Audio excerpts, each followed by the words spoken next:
Going live. Everyone's safe physically. Yeah.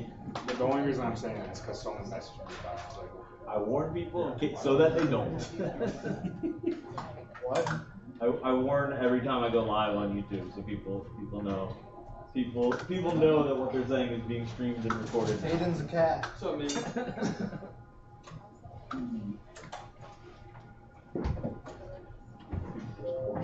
Where's on the way before you go live? You should have like a solid minute before you go live. The rest are just screaming. I think the library wouldn't have us back after that.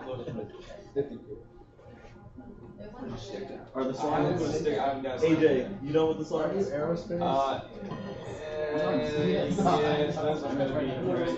Is Corey coming by the way? There's some spot here. Grace! Wait, did you take differential equations? Grace, come here. Who's doing content? Corey here? Where's no? No, I have one more attempt. Late. Yeah.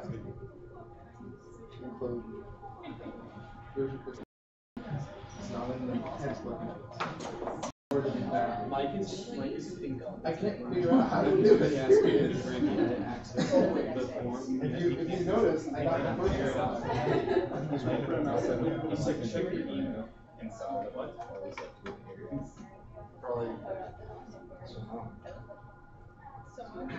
Probably like tried to reshare it with you, but I didn't want to actually just change your permission. I committed. Look how fancy, dude. It's Training Tuesday.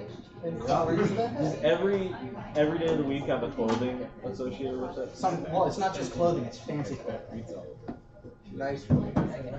is it Fancy Tuesday? It's trendy Tuesday, fancy Fridays. Don't get it wrong. What is Thursdays then? Throwback Thursdays.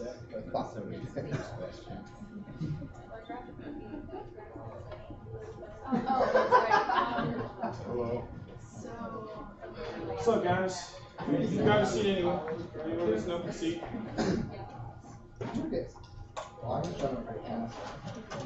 Hey, wait, I was on an online class and then I didn't like it, so then it's transferred to not because I'm not that student. You're asking me for answers. You're a bad student. That was You're too harsh on me. Yeah, really quiet.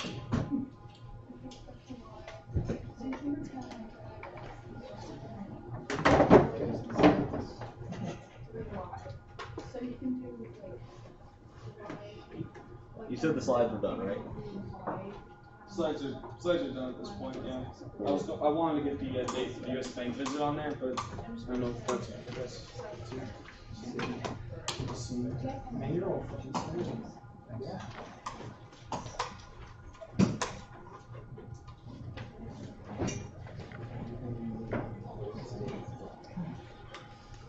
Let's see.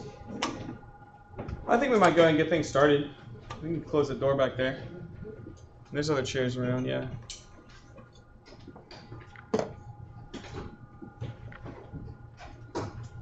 All right. Yes, welcome to Cyber UC meeting 67, right? So I guess show of hands, how many of you in the crowd were not here last week are new? New. Wow, look at that. That's awesome. So got a bunch of new people here today. Look at that. Yeah, right? It's funny how the first two meetings go. So you have like a bunch of people in one meeting, and then you have a bunch of people in the second meeting. But a lot of people in the second meeting are different from the people in the first. And I don't know what the trend is, but it happens like that every year. Yeah. So anyway, since a lot of you are new, I'm going to spend a little bit of time on this slide. Our Slack. I'll stress this so often. I stressed it often in the first meeting. I stress it often to anyone else who wants to get involved. This is where we do like all of our work. This is where we talk through everything. We make our announcements, whatnot. Please, please, please join our Slack if you want to stay involved with us. You can use the website. There's a mobile application, and there's also desktop application, so it's cross-platform. And yeah, stay in check with us that way. Yep, so we also have a little Slack bot that'll tell us about our meetings and whatnot. So this is where I'd like to talk about some of our leadership opportunities. So we're not just a cybersecurity chapter. We're not just all about only cybersecurity all the time. A lot of what we do, and I know I've talked to you guys, a number of you guys about this, is we have our content, finance, public affairs, outreach, and recruitment separate committees. Each of those committees have unique leadership opportunities in them. For recruitment, you can help us go out and hand out hot chocolate in the winter when it's cold or whatnot, and recruit people that way, or set up social events like the one we had this weekend, which I'll talk about. On outreach, you can network to local businesses, high schools, help build your professional network and our professional network, and basically help put us out in the map. Public affairs is a fun one. That's basically making sure that we have some kind of media presence for our outreach and recruitment events. And you get to basically run our social media. Everybody loves public affairs. Public affairs takes the pictures. Everybody wants to look good for public affairs. Finance is led by Ryan here, and that's basically doing all of our finance work, managing our budget, running some fundraiser. If you guys are into business or money, we have about $5,000 or so from Northrop Grumman that we have to play with. So it's either buying cool toys for the rest of the committees or whatnot. And content, led by Corey here, he's just going to go over, and that whole organization goes over our news stories every week, and then comes up with some kind of cool cyber sexy demo, as I like to call it, for our actual lab content. So I didn't name everybody up there. Sorry, guys. So our ongoing projects, I don't know if any of you guys know about it. We have a $200,000 lab, student-led. The research is done all internally by us. We have hands-on control over all of it. A number of us have some keys. So if any of you guys are interested in helping us out build a security operations center, you're more than welcome to. All right, so I'll get to the announcements and I'll get through this so you don't have to listen to me talk anymore. So board game night went great. We had that last Friday. That's a tiny little picture in the top corner. So that was great. We had some Adriatico's pizza, and that's Secret Hitler, which is an awesome, awesome game to play. I love that game. September 18th, the NSA is coming and visiting us. We're going to be getting free deli sandwiches and whatnot. So they're going to be bringing an Enigma machine. They're also having a session at UC for general students that want to show up, but they're coming here specifically for us because we have a pretty good partnership with the NSA to talk, answer questions, and basically it's a great time to network with our NSA friends if you're interested in getting a job. So US Bank, that date will be posted. We had a little bit of a miscommunication in getting the day for that, so we're trying to nail down the day right now, but that should be out probably by the end of today. We'll post it on Slack. So all of you can try to figure out when that's going to fit into your calendars. But that is going to be the week of September 24th. So I don't know what day on that one it is. I have to look at the results from the poll, but we'll see.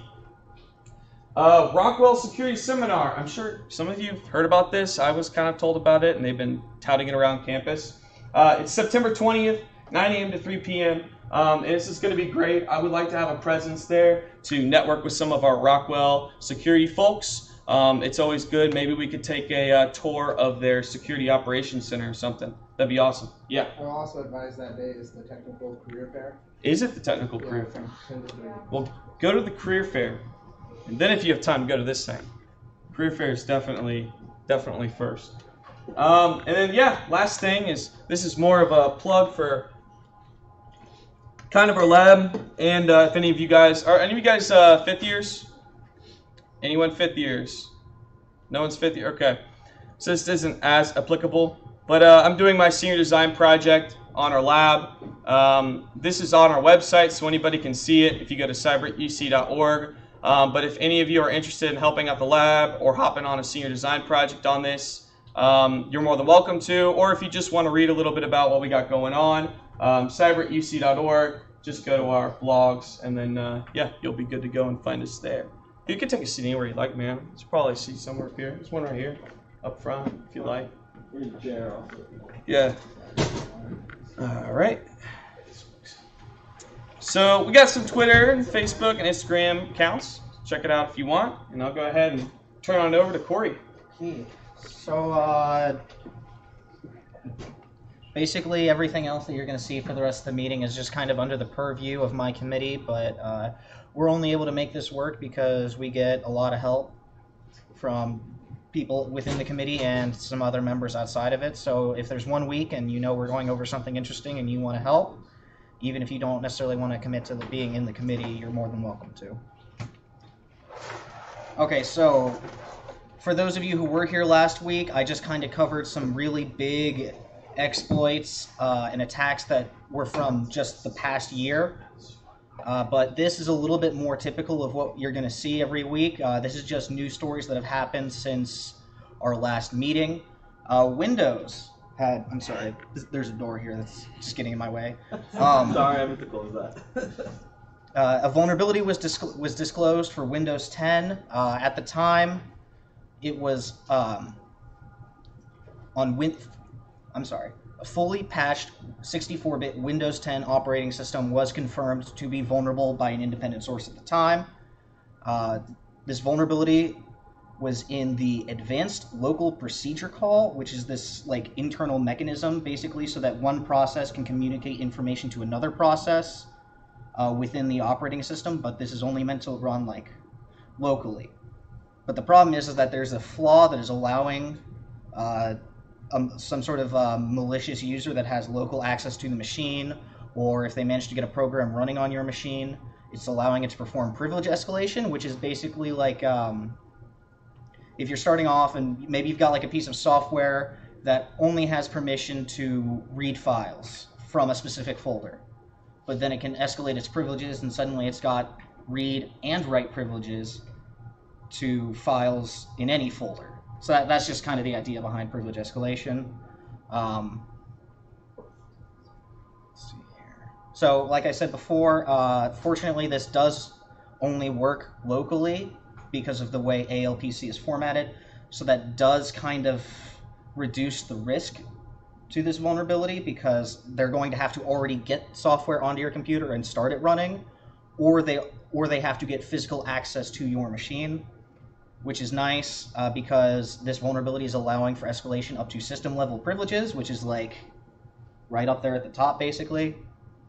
A point I do want to bring up, because this is so new to all of you, is that this exploit was announced and a proof of concept was released on GitHub just immediately. This is a 0-day exploit, which means no one had seen it before, which means that a patch had to be started immediately because nobody bothered to tell Windows ahead of time before announcing this to the world, which AJ can tell you is not standard. Standard procedure is to wait 90 days after having notified those who are vulnerable to it. So for example, in this case, Windows, you would notify Microsoft that hey, Windows is vulnerable, you need to patch this, and then you would wait 90 days before disclosing, or just until a patch is out. Yeah, and releasing a 0-day without telling anybody is a good way to piss off a lot of people, which is why this was not done under someone's actual name. It was done under a pseudonym on a Twitter account. Mm-hmm. Links you can find. I don't know if Hayden, do we have links already on the website for this, or do I'm getting them there. They will okay, be I'm sorry, I forgot. I forgot to put those on the website ahead of time. But you will be able to find links to these stories, and that includes a link to that Twitter. I'll post it. Is within the article. Yes. The next one. How many people here play Fortnite? Just give me a quick show of hands. How many of you were excited when they announced Fortnite for Android? Okay, less of you. That's probably for the best, because the Fortnite, instead of just releasing Fortnite on the Google Play Store, they decided to instead release this helper app, which would then download Fortnite for you, despite the fact that a lot of people were warning them, hey, that's not really a secure way of doing this. You can come across a lot of problems. You're making people turn off like security permissions and stuff. So the reason they did that, by the way, is because if you go on the Google Play Store, Google just blanket takes 30% of any money that you have people spend in your app. So yeah. So I'm not saying they didn't have reasons, but in terms of security, they were warned ahead of time that this could be a problem. And turns out people who were warning them were right. A couple of weeks ago, for those of you who were in the chapter over the summer, I discussed something called a man-in-the-disk attack that Android is vulnerable to. Basically what happens is there's a lot of data for apps that get stored externally from the device, and so these applications make calls for this external data. And an attacker who maybe somehow gets some sort of software running on your phone, program, whatever, as long as it has right external storage permissions, it can basically see that you've made a call to external storage, and it can intercept the data coming in and replace that with whatever it wants. So instead of getting Fortnite for Android, you might be getting Bitcoin miner software of some sort. And suddenly your phone's burning itself out trying to mine Bitcoins that you're never even going to get.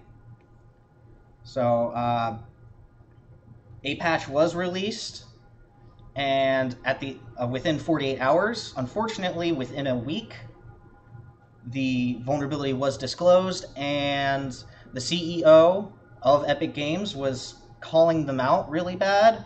The researcher who did disclose this vulnerability from Google, because they only waited 7 days instead of 90, despite the fact that the patch was already out, because they wanted to wait longer for more people to get updated to the new version of the Fortnite installer. So you can really argue both sides. One, you're saying, hey, people, you need to update, getting information out there so that people know that it's important that they update. On the other hand, you can also let people update organically, and that could also potentially protect more people, but it could also leave people vulnerable for longer. So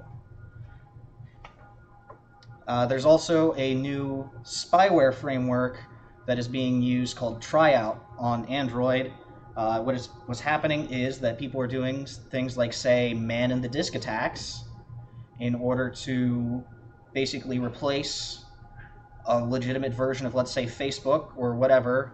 They're corrupting it into this spyware, and even though these apps can look and function exactly the same, they also have this underlying features that allow them to do things like record phone calls, monitor text messaging, secretly exfiltrating video, photos, whatever. So, fortunately, when this was uploaded to VirusTotal, which means that people like Bitdefender have seen it, and when it got uploaded, because they believe it's in an early stage. I'm going to add something. How many of you guys actually know what VirusTotal is? No? Okay, so this is really important. Yeah, so, you want to just pull it up? VirusTotal.com? Yeah, so VirusTotal is an awesome tool. I used it a lot when I was doing a lot of cyber analyst work. When you have a URL, or say you get an email with a weird link in it, and you want to know, hey, has anybody else seen this link? Is this link malicious or not? Is it going to screw up my computer? It's always a good idea to copy that link and put it in VirusTotal. You can also do the same with files. If you have a file that's kind of sketchy, you can literally upload it to VirusTotal, which is run by Google, actually, interestingly enough. And it'll sandbox it for you or whatnot, and it will also basically tell you how many other antiviruses have picked up on that file and what they think it is. So it's a really awesome tool to be able to check if the files you're getting are clean or not. Just super useful stuff. Yeah, and the reason why this is good is because not only does it tell you if your files are getting pinged by antivirus software, even though an attacker could theoretically do the same thing to find out if their malware is going to be detected, whenever a file is uploaded to VirusTotal, it also gets shared with all of those antivirus developers. So if they see something coming in, they can be like, maybe we ought to take a look at this thing that's like pinging and not showing up on our antivirus, so they can use it to improve their software as well and catch more malware. Since it's open source, don't trust it 110%, but it's pretty damn good most of the time. Yes. So where was I at? Right, and so they believe that this was just an early version, not meant to be a final release of the malware, because they didn't obfuscate the code at all, which means that we already have all the source code. So ideally, no one's ever going to get hit by Triout now, because all these malware or antivirus software providers now have the source code. So, All right, now this is another section I like to do where I'm not really going to go super in depth on these. I'm just going to kind of cover the topic of the article, and if you're interested, you can go check out more. And the links are now on the website, so. Yeah, so Google has these Titan security keys. They're selling them for $50. AJ's got like a similar thing from YubiKey. Yeah, they're basically like YubiKeys. The idea is you can use it to replace using your phone and sending text messages for second-factor authentication. For the first time ever, more than 50% of the world's top search websites are listed as being HTTPS, which is a massive increase from the fact that it was February of this year, it was 38 point something percent. So, woohoo! I'm gonna probably just attribute that to the fact that you now get listed as not secure if you're being viewed in a Chrome browser and you're not HTTPS. So, good for them. This was someone was leaking news from the NSA, and they just got a 5-year sentence. It's a real win. Yeah. For those of you who were here last week, I mentioned how Equifax got breached because they failed to patch Apache Struts on one of their servers. Well, Apache Struts has another vulnerability that you can read up there. And these are pretty much all about breaches that have happened. T-Mobile got breached again. I think they had another breach two months ago or so that's not good for them. Air Canada got breached. There was a flaw on Fiserv. Google. Oh, okay. So I guess these last few are technically not breaches. They probably should have been on the last slide. My bad. So 2 weeks ago, I believe it was, it got announced that Google was storing your location data, even if you said for them not to track your location data. They got kind of a black eye for that, and now it just got released that Google has also been secretly buying all of your non-online transactions that people have been making through MasterCard. So they also have that data, and they've been selling that as part of a marketing thing to companies. Facebook's VPN app has been booted off of the Apple Store because of information sharing policies. And Instagram has added in some new second-factor authentication stuff, and then there's also an article here by Krebs on security. He's a really smart guy. He talks about a lot of this stuff, and he says, yes, this is a great move in the right direction, but we maybe need a little bit more. All right, now, on to the main part of the meeting. Did you want to... Before we go into the bash real quick, and the main cyber sexy part, I just want to let you guys know, on Slack, if you scroll up a little bit on the general channel, if any of you are interested in getting involved with the leadership, we have that committee selection sign-up sheet. If you've already filled it out and haven't heard from us, I'll get back to you probably soon. And the U.S. Bank visit date selection. So please fill those out if you're interested in either of those. With that, we'll go with the bash. Alrighty. Who's here familiar with the command line? All right. Command. Those who are not raising their hand, you're up for a treat. Welcome to the world of Bash. So, what is Bash? Well, it stands for Born Again Shell. It's a spin-off of Bourne Shell, which is a Unix original shell. So, it's a command line interpreter. It's essentially like an interpreted language, like Python, PHP. So, you basically enter commands into it, and it runs stuff for you. So it's one Windows command prompt, but actually useful. Yeah. Hey, Windows command line prompt is PowerShell is useful. It's useful. Not so much. It's a little different. It's a little niche. So Bash is one of the most popular shells on Linux. There are definitely other shells out there. There's like Corn Shell, there's Z Shell. I don't know if there's any other shells, but Bash is definitely the most prominent in the Linux world. And it's also on Mac OS, if you guys are wondering. So Get it on Windows. and get it on Windows. With the subsystem. Yeah, so what does Bash have to offer? Well, it's really good at running programs, and I think that's what it's best at. But it also stores like variables, environmental variables, and I think one of the most powerful features of Bash is the piping functionality. and then there's also conditional logic. Like I said, it's a I'll like a clear up programming a language. couple of those things. So Bash is like a scripting language. You could do scripting with it just as much as you can interface with a computer on the command line. So with any language that you can do scripting in, you should be able to store things in variables and whatnot, right? So you can do that in Bash. Piping allows you to take multiple commands and have them take the output of one and make it the input of another. So there's this thing called grep in Bash that basically is find whatever I want. Look for this text. It's like pressing Control F on a web page, right? Well, you want to have something to search on. So on Bash, you would, pipe the output of a command to show a file and then grep for something. So it's kind of hard to explain, but that's why we'll have this CTF. So this is security related because learning how to operate with the computer on the command line is extremely important.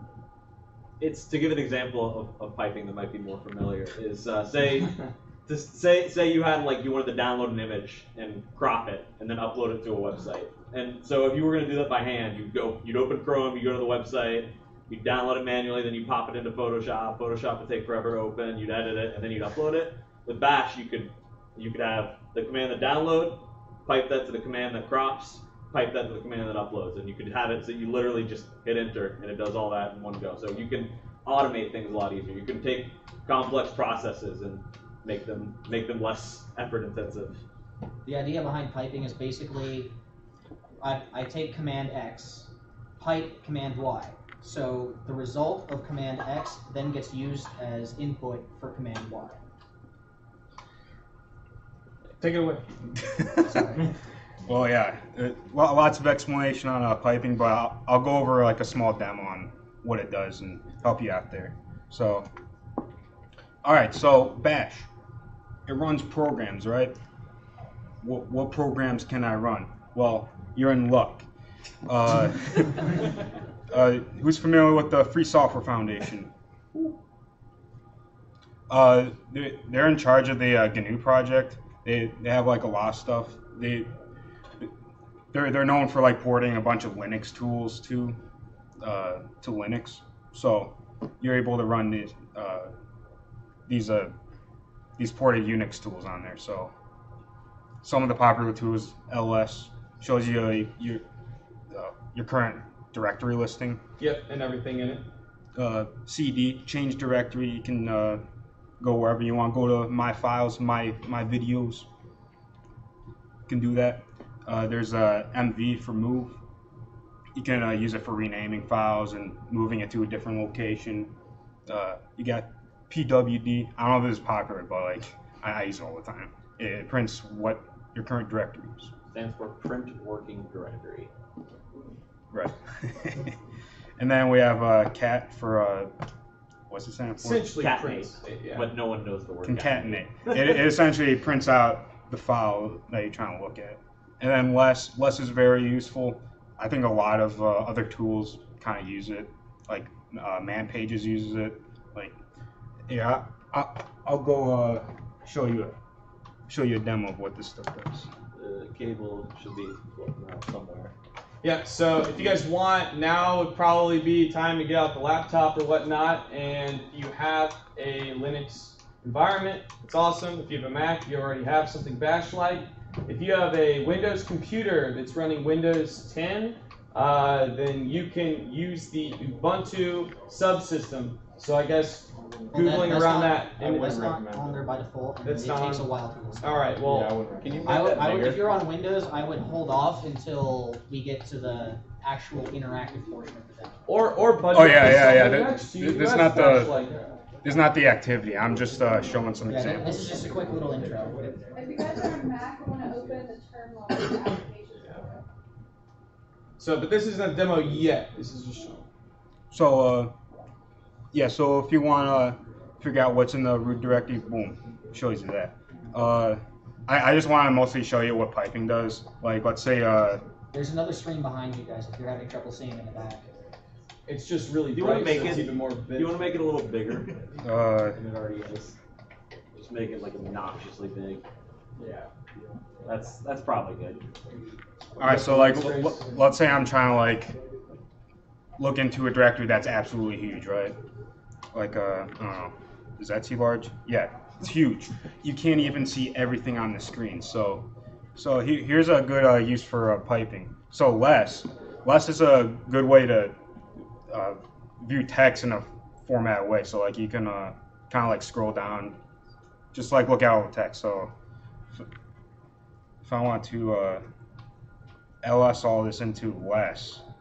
And you typed in the pipe character, which is like that vertical bar character under your backspace. Yeah, you see that? That's why they call it piping, because you literally, well, that's part of why they call it piping. Yeah, so essentially what it does, so I ls Etsy, it shows you all this stuff. I can't see what's up there.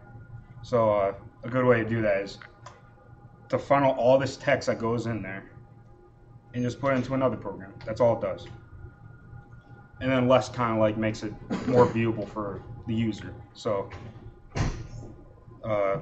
yeah. Oh, another command. So here, my favorite command. We should probably finish with less. Is the man command. Yeah, I told you less is basically man. Well, the way you use it is like man. No. So what it does, instead of printing everything, you can look through something with the arrow keys. So it shows you the top. Shows one page. So instead of 500 lines going by, and unless you can see things that are in an instant, you can't read too much time. Yeah. We'll cover man when we get into OverTheWire. Okay. Oh, okay. All right. The man command's great. I mean, I'm just gonna have to learn it later. Makes me sad. Well, that was the demo of Pipe. So you can do that with essentially everything. Make these like complex applications, do multiple things at once.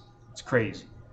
It's one of the best features in Unix for sure, or Bash. All right, so why use Bash? Well, GUI tools can be complex, right? There can be 20 buttons. You have to go through like multiple I don't know, windows to get to the one thing you need to get. So Bash makes it simple. You just go to a man page, see what you need out of the application, and then you add like a parameter that you need, and boom, it's already done. And then another useful feature is you have more control over your applications. Say, like GUI applications. If you want to like control every single variable within an application, like it has to be absolutely massive. So you can just like pass a flag that you need. Like, hey, I want to search at a depth of 2 files, right? You just toolbar here. Huh? Oh yeah, I don't like toolbars. I don't like toolbars. It's the worst thing ever. And then, like I said, with piping, like when you get more experience with Bash, you become more of like a power user. So another good reason to use Bash is you're not always necessarily, especially if you guys go into software development of some sort, you may not always get software that has a GUI. Yeah. So your only option to run it might be to use Bash. A lot of tools for cybersecurity apply, like Nmap. There is a GUI for it, Nmap, but I mean, a lot of tools you can use a lot more efficiently if you learn how to operate on the command line. It's hard to learn at first, but Which is what Ryan was By the way, if it's unclear, command line, command prompt, terminal, bash, shell are all words for the same thing. It's like there are like 50 words for it. And they all basically, someone more persnickety than me might tell you the difference between those words, but they're all the same thing. all right, so another useful tool in Bash, SSH stands for Secure Shell. It allows you to connect to a remote machine. So you enter the IP address with the user, enter in a password, and then it connects you to a terminal from a remote machine. So let's see if I want to connect to one of our machines in the lab. Boom, SSH into it, and then I can do whatever. So it's a replacement for Telnet. That's like historically like a insecure kind of way to connect to another computer. So we need like some replacement for that, and that was SSH. It's a secure connection. we will be using SSH in the hands-on demo here. Yeah, we will. And If you're on Windows, it's PuTTY. You don't even have SSH. and there's like some other technologies built on top of it. You may have heard of FTP. That's built on top of it. I just learned about this one, SOX protocol. You can basically do some web proxying through it. Yep. And then there's X11 forwarding, which is pretty cool. You can basically have like a GUI from running on a different server that runs on your own machine. So you can have like Microsoft Word running on a remote machine, and then you can just like view the GUI that way. It's very neat. So that's it. That's it for the demo. We're going to jump into our activity. So get like. I can show them. I can show them how to download Putty. Yeah. Okay. So there will be a couple of us wandering around who will be able to help you. But for those of you who are on Windows, you are going to need to download a software called Putty. So go to www.putty.org. Yes. If anyone needs help, let me know. And you're going to need to download that. This is what's going to enable you to SSH, because you guys are going to be SSHing into something called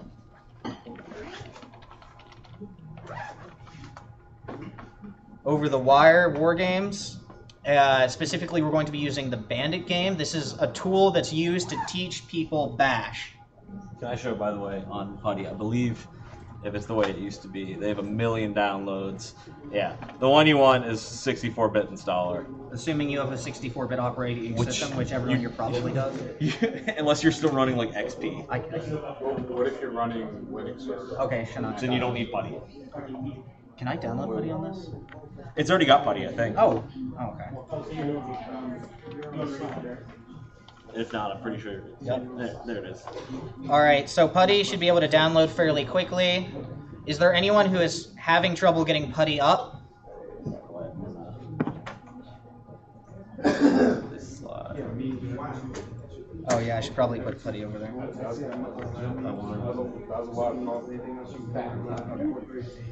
Alright, so yeah, this is what Putty looks like once you open it up. Yeah, so how many of you are actually on like a command line, or how many of you are just on Windows? So Windows first.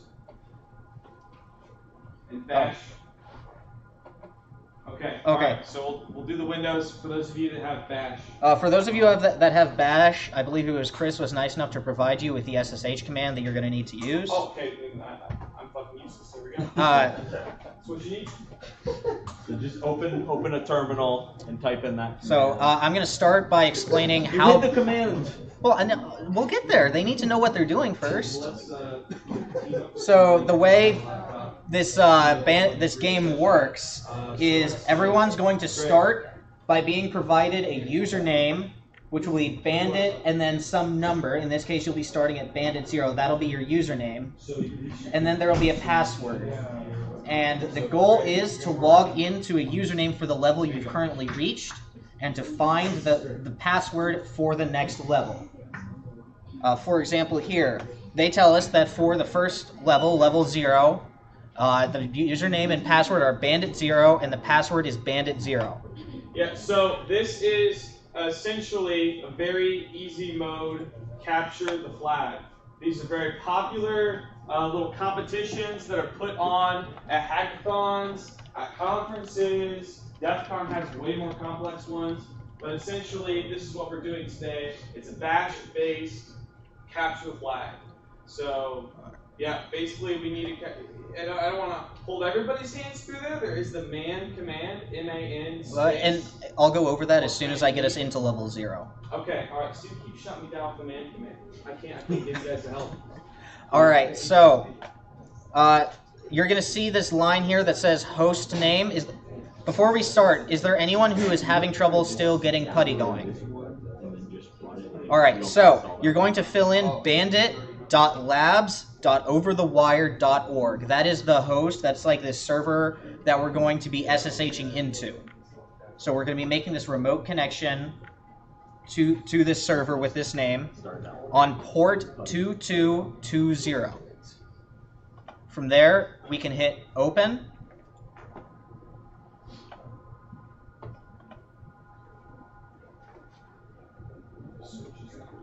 And it brings up this this terminal for us. and we're going to log in with the username bandit0 because we're looking to get into level 0. Hit enter, and now it's asking for a password. Keep in mind that when you type in this password, it will not show you the characters as they get typed out. It's just going to appear blank. So keep that in mind. The password for this level, as they told us at OverTheWire War Games under the Bandit game level 0, is Bandit0 for this first level. And then you'll get this success message. Is there a space in between periods? Capital Bandit? Lowercase. All lowercase. Yeah, so if you need help with And that, no spaces in the URL host is the name. website, you go to bandit.overthewire, or just Google search bandit. Or I should say DuckDuckGo. All right.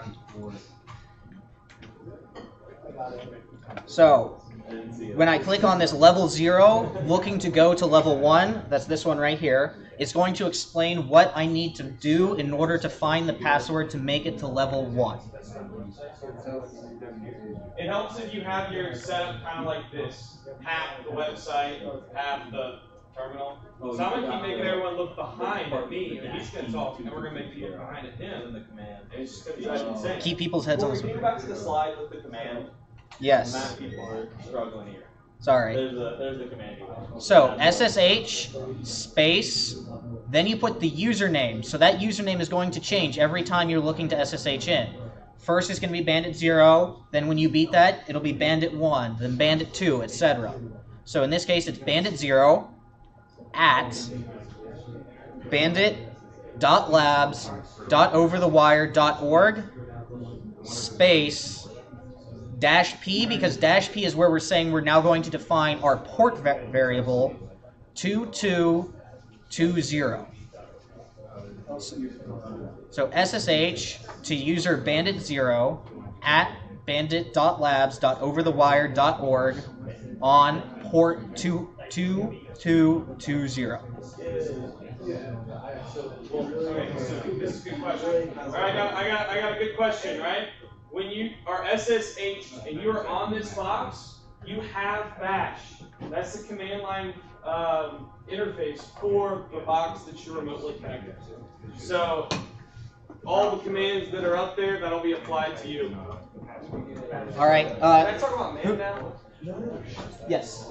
Actually, what I'm going to do is I'm going to. So for those of you who are new to Bash, I'm going to say right now that man is manual. So what you're going to do is you're going to say man, and then if there's a command that you don't know what it does, you can say man and that command. So in this case, man ls, man cat, and then you'll get a manual for how that command works. So man, what do you want? Man and then SSH. MAN space the command you want to learn about. And it will give you everything you need to learn that. It's better than Googling. If you don't know how to use the command, man it. Man it. All right. And for those of you who aren't sure where to look, they do a nice job in providing you just a list of a couple of commands that may or may not be useful for getting through the level. Oh, you can hit yes. Okay. So the first thing, is there anyone who is having trouble getting to this point? I think everyone in the room has gotten to the shell problem. Is there anyone who is not yet into their shell? Just stick up your hand so we know if you're still working or if you need I think help. everyone's there. I think. Oh, do you have a UC login? The password you find in this on this phone. So you use SSH. Your UC ID and your password? Has a certain password in it. You got to You'll probably want to call IT at some point, but for today, I can. Huh? No, you don't call it. You can be logged in multiple. So I'm just going to do is just that you can. What? So they're like a bunch of puzzles. So LS shows all your You do. So I did that. Yeah, you can do everything. Oh yeah, you select text and then that just automatically. Yeah, bash is weird. Alright, there's a Wi-Fi network called Vertical. It's in the passenger panel that you can use. Please don't use all my data, but you can use it for the rest of today so that you can get on that. Sure. But yeah, if you can't log into UC Secure, I talked to. All right, so I'm now going to walk everyone through just so that you've got an idea of what you're doing through level 0, because it's kind of meant to be fairly straightforward. So, on the website it says that the password to the next level is stored in a file that's called README, and it's just sitting in our home directory, which means it's just right there as soon as we log in. And we can confirm that if we use the ls command, because ls is just listing everything that's in our current directory. And we see there's a file called README.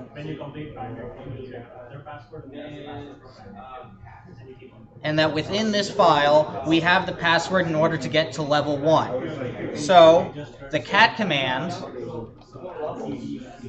and then passing in the name of the file we would like to read, is then going to list the entire contents of that file, which in this case is just the password in order to log in as Bandit1. Now, if you're doing this as Putty, you can't just highlight, right-click, copy. Just by highlighting, like this, Putty is automatically putting that into your clipboard. As you can see right here, it's just sitting in my clipboard right now. Password is Bandit0. So, now that I want to log in to Bandit1, I can just close down this window. Yeah, I think you might have started typing. Yeah, you started typing before Ash. Now put it in. I bring up Putty again.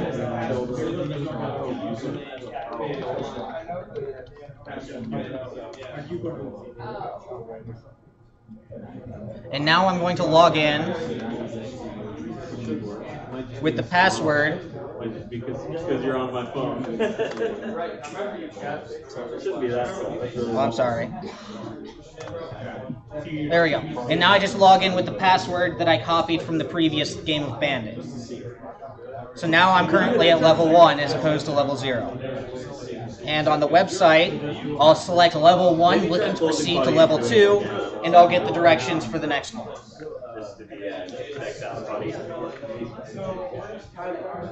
I do have so much It should take like half a second. That's OverTheWire.org. So what happened to you? Yeah, I would just close and reopen Buddy because I'm guessing something went wrong.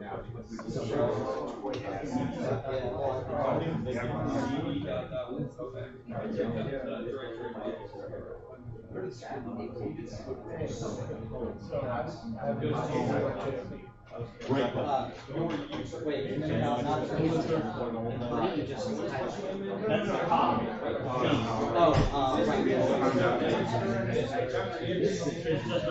How much can you do?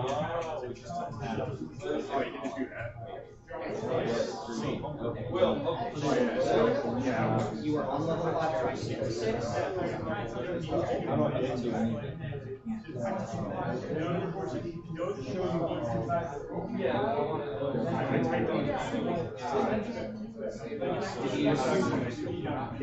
The explanation is so it's readable, its size is 1033C, and it is not external. Hey, you got in.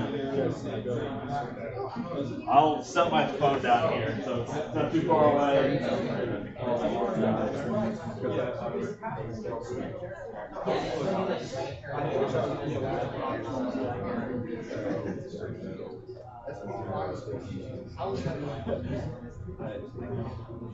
Oh, yeah, the extra charge. Oh, Chris is in the lecture. That's why. So you guys, oh, As soon as you select the text, bash, and Putty just copies it. So just select the text, and it'll be copied. And then the page will be right click. you guys, all right? Yeah. Okay. And then nothing's happening. So. Yeah, control C is basically if you've got a process that's hanging, it'll just push it. So you're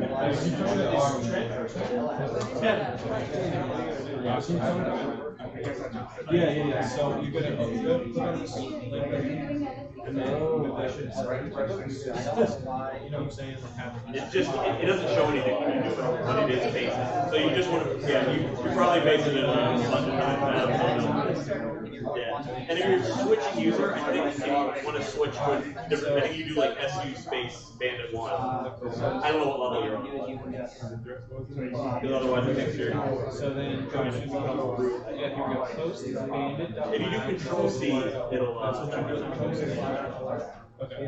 The port's still 2,220. Nice, right? Good. And just it doesn't show you your password while you're typing it, but it is working. I think that might do it. That might have done it twice.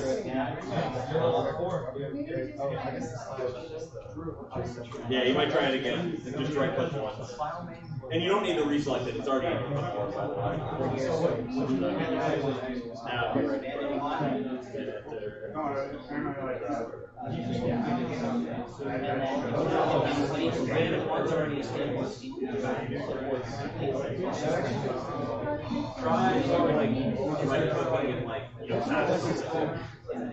make sure for a case that you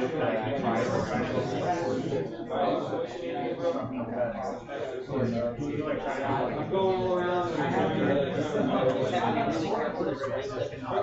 What's your name, bro? Yes, that's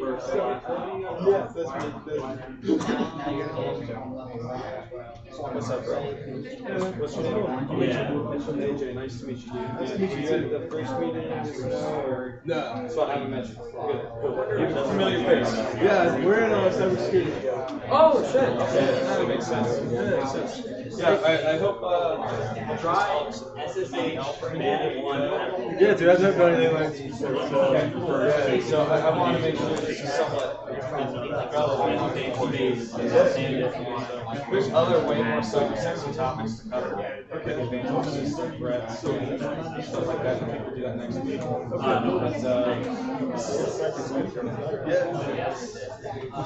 So what was that senior design project you were talking about? The Security Operations Center. It's on our website, cyberec.org. If you go to blog, and the one post I have, So just do that. not the best written. I'm not a good writer, but it's essentially It's easier on Windows where it's anybody that chapters but how do you you're doing it anyway. My lord, something else. So essentially, it is an architecture that will allow us to detect, respond, learn, and correlate on events caused by malicious events. Yeah, there's a command. So later in the semester, like the early semester, we try to give everybody a baseline. Did you have a copy? Later this semester, we go into actually Open like Notepad as we set up a case to lab. make sure you We'll be have able to tell everybody if anywhere you SSH into our lab. Get your own Linux box. Your tools are already on there. And then to the page, you right click. People have had, and then we can show people. You right click. Paste in bash the control key in special meetings. It looks like your connection died, so you gotta reopen, buddy. Yes.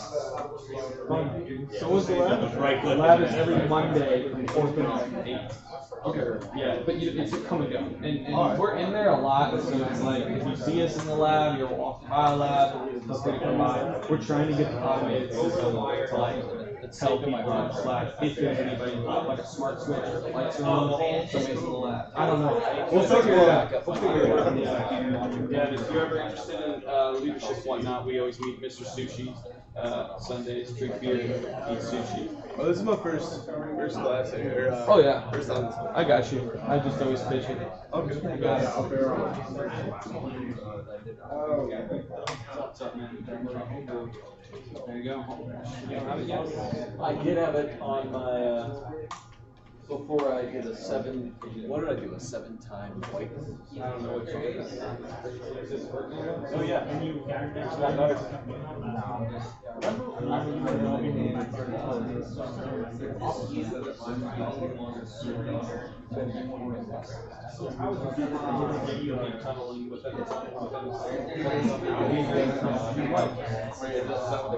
I was looking over your screen without noticing who you were. I was like, wow, this guy's really nailed it. I'm like, oh, it's No.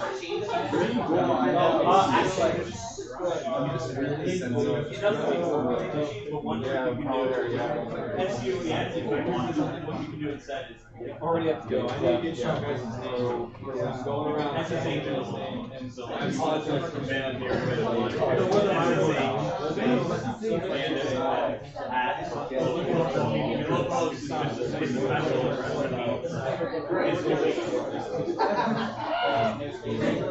You guys doing alright?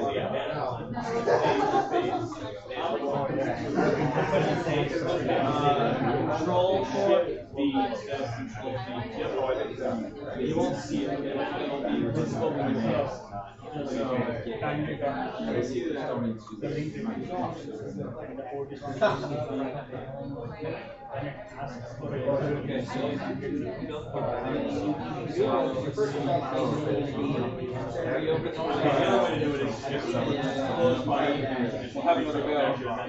don't know why it's doing that. It's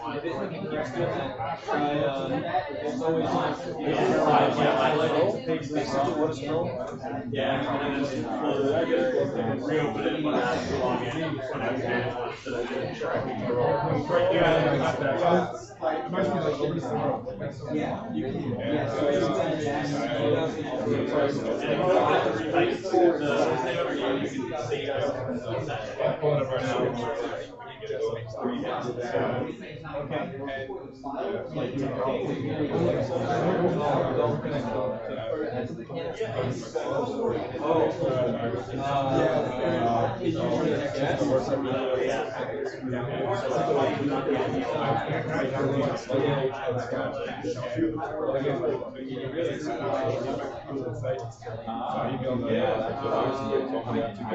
Oh, you're on that? Yeah. A lot of websites. Yeah, you need to represent your working directory. Not often. I'll know. What do you get when you start to get to security? Yeah, I could have figured it out. What does that help? Usually, yeah, so Jack actually you're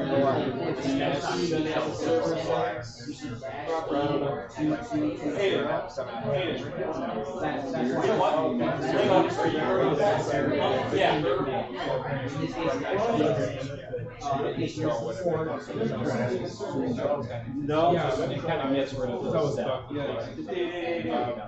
you kind of like run Still up. Well, I'm trying to get into I don't know if I can actually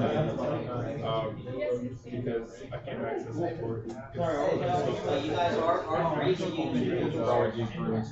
was in the Just try not to literally search. If anybody's literally searching answers to ban it, I'm not going to to the website. search them up. Oh wow. Set this up.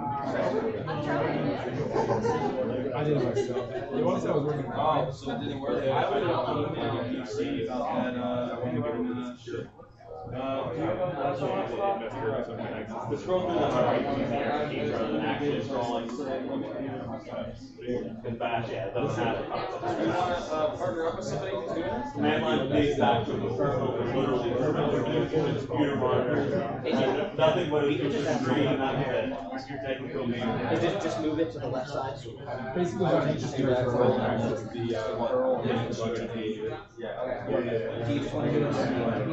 How are you doing? Dude, well, let me paste this in here. You right click the face. Are you serious? Yeah. Okay. Like if I Just right click? Yep, just right click once. If you right click twice, it would have pasted twice. Control has a special meaning in Bash, so yeah, there you go. Okay. So Control C and Control V do not do what you think they do. So I could do Control C then. Huh? I could do Control C. To copy something, you just highlight. That's all you have to do to copy. Oh, that'll copy it right away? Yeah. Control C is actually, if a program is running and you want it to stop, you hit Control C. That kills it right away. Alright. And there's a bunch of other control combos in Bash, so that's why Control doesn't work the way you're used to it working. Makes sense. Yeah, program running, Control C, something saying, Control C. Control C kills.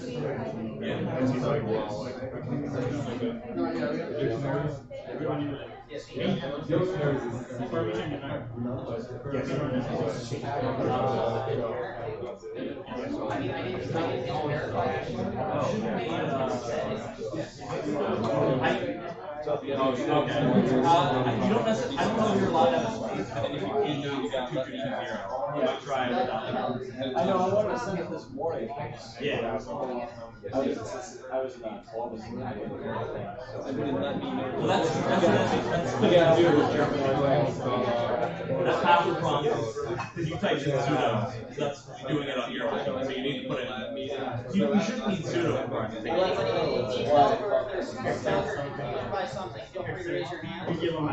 I never saw it. Oh, so what's happened is you probably logged in a while ago and it's changed. Let's see. Over the wire. So they probably changed. We don't always. So can you? Well, that's good. Yeah. So can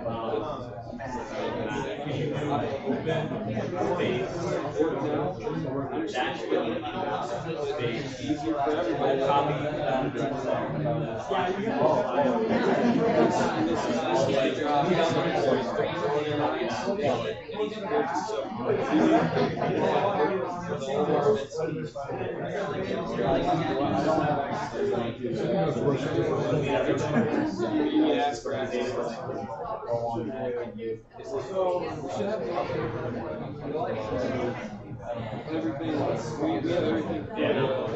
now that's the same thing now. If we can just get the stuff down on your calendar. Yeah. Yes. So what happened is if you just type in yes. You post in the text or like I do this, And now they are here. and everybody that has So what had happened is that stage has a big every time you connect to a system, remember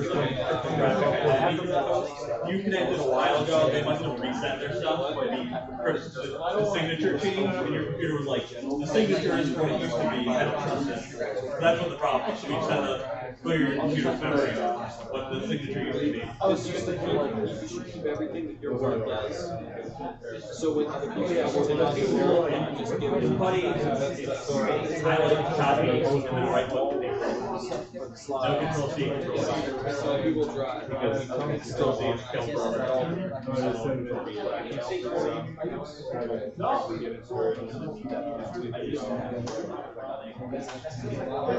I guess which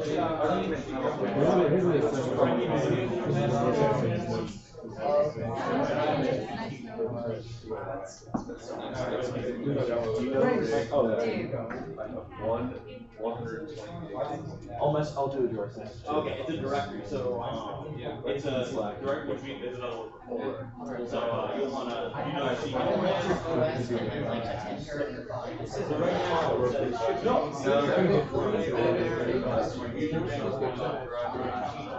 Yo, you got a question for folder? So they said it's a dash folder. So first thing you want to do, you probably do last. So you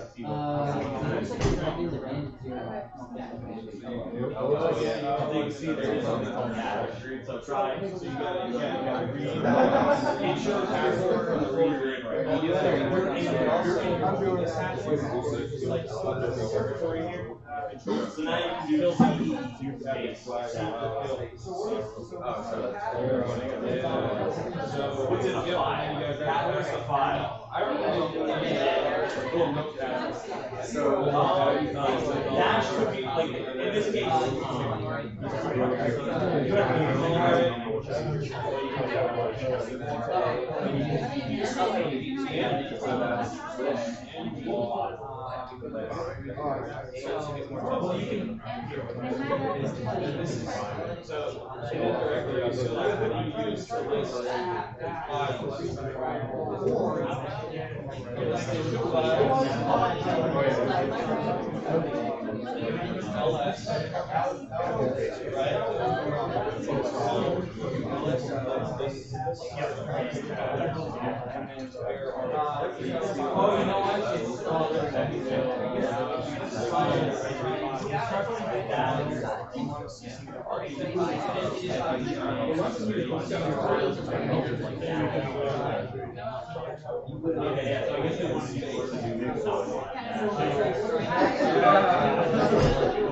So what it is in the file, and I want to see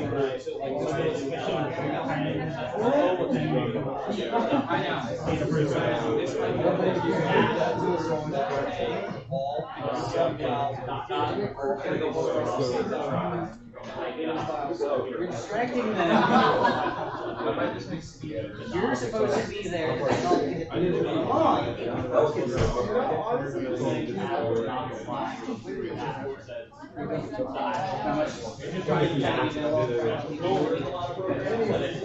A lot of programs can't handle file being that. I didn't know they had that in level. So it's really stupid. It's saying, instead of just saying dash, you're being very consistent with saying this go to the program I did. It didn't go to the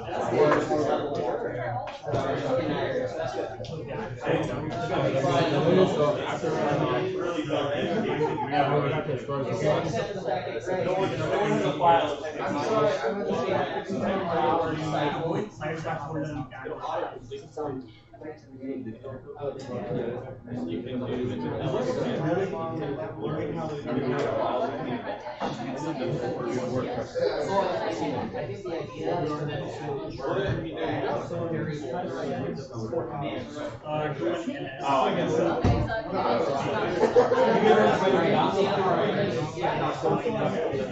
I wasn't sure there's another issue. That's the one I think. Yeah, that's what I think.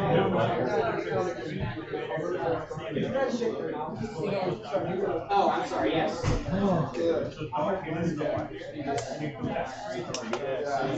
I'm gonna have to put in my password, so.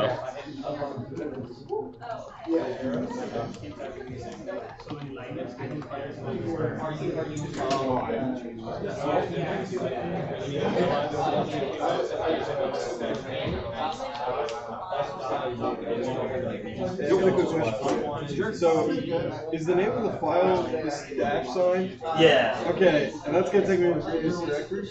Yeah, so, well, see, the problem is, yeah, dash is sort of a special name in a lot of cases, and also, like you see in that command, the SSH, dash typically precedes like an option. Okay. So they wanted you to learn how to reference a file without being able to call it by its legal name. You can't. Programs won't understand if you just say dash, and they won't know what you're talking about. So what they want you to do is and so the way in a file path, the way to reference your current directory is dot. So like if you look right now, we are at if I do CD and dot, if I change the dot, you'll see we are still in the same place. So that is so what they want you to do is dot slash dash, and that will reference the file without having the input literally just be dash, and that confuses programs. So didn't know you had to put the dot instead of just slash? Well, slash. If you would go to let's see if they'll let us. If we cd to slash, that is actually a different directory, and you can see there's a bunch of other directories. Slash is actually the root of your file. So let's go back.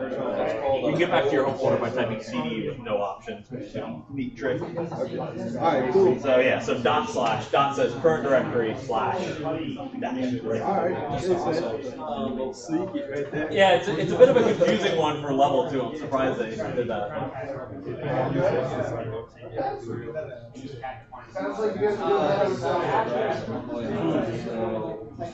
Yeah, well, man, I'd say yeah, open a ticket with UCIT problem.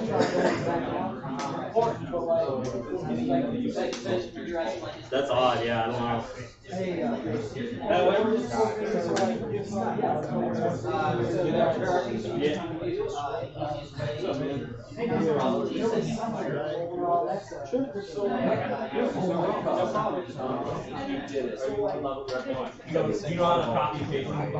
Yeah.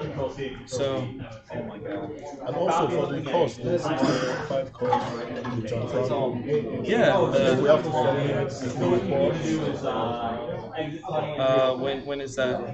That's Thursday, right? Yeah. If you need help, we have the questions channel in our Slack. See this? In our Slack questions. Feel free to post there and add me. Yeah, this is basically everything right here, right? Everything you need. You're already at Bandit 1 right there. Let me get back up on the big screen.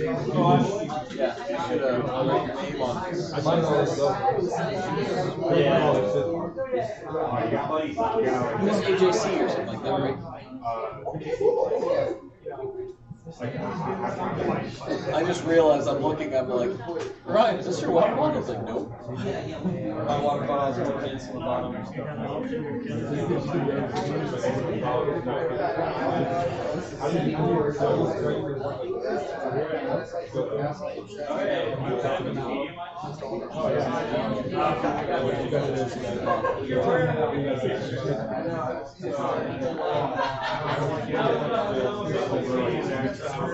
You got to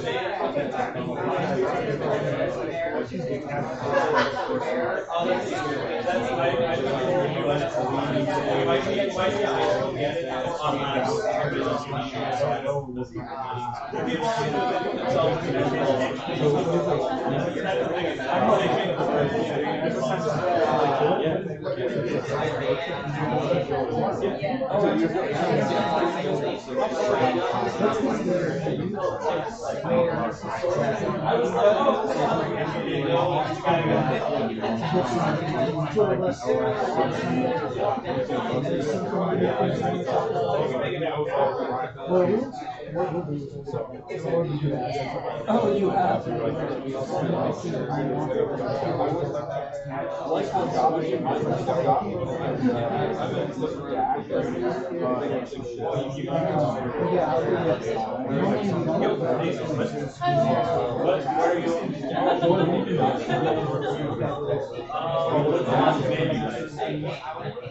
Okay, so what this is probably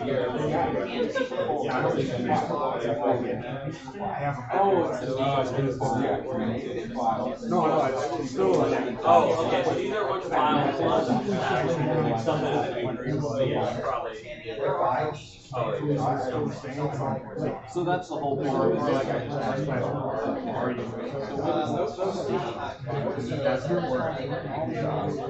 yeah, so you can, yeah, there's just so you can, if it's messing up your terminal like that, you can spin it up. Yeah, that file has, that's something if you go back and sometimes you'll be not sure what a file is, and you'll figure out is this text or is this binary or just like stuff you can't read. So yeah, just keep trying files until you find the right one properly. Yeah, so There's a bit more.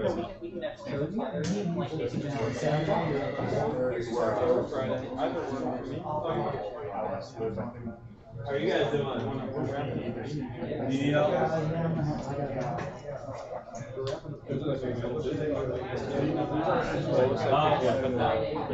haven't actually gone through one. I think we should. I think we should. If you have a specific problem, Let's call it a solution. AJ. What's up? Yeah, I know. I don't know. Executive meeting. That's it. Here. What do you mean? Only the executive meeting. Okay. Can I? Do we need the live stream anymore? Alright. Bye, YouTube. Hey guys, since it's approaching like 8 o'clock or whatnot, you guys are more than happy to keep working and whatnot. But I just wanted to just cover a few things again. Make sure you've signed up on our sign-in sheet on Slack. If you're not on Slack, get the hell on Slack. If you are interested in leadership, please fill out that committee form and come drink beer and sushi if you have a card that says you're 21. Eat sushi, don't drink sushi. Don't drink sushi, yeah. And then, other than that, I hope all of you have a wonderful Labor Day weekend and spend it with friends and family, or turning up. Or both. All right, with that, See you guys next week.